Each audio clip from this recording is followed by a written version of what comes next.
Sen kimin üçün ağladığını de, mən sənin kim olduğunu deyim. Bəzən insanı tanımaq üçün onun sözlərinə baxmaq kifayət etmir. Onun nəyə ağladığına baxmaq lazımdır. Çünki göz yaşları heç vaxt yalan danışmır.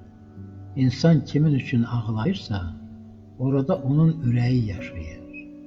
İtirmək qorxusu, içindəki dəyər və sadiqlik hamısı göz yaşında gizlənir.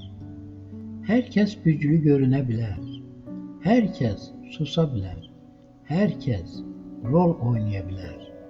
Amma ağlayan zaman insanın maskası düşür və biz onun əslini görürük. Ona görə də kimə ağladığına diqqət et. Çünki o insan sənin həyatındakı yerini, dəyərini və kimliyini müəyyən edir.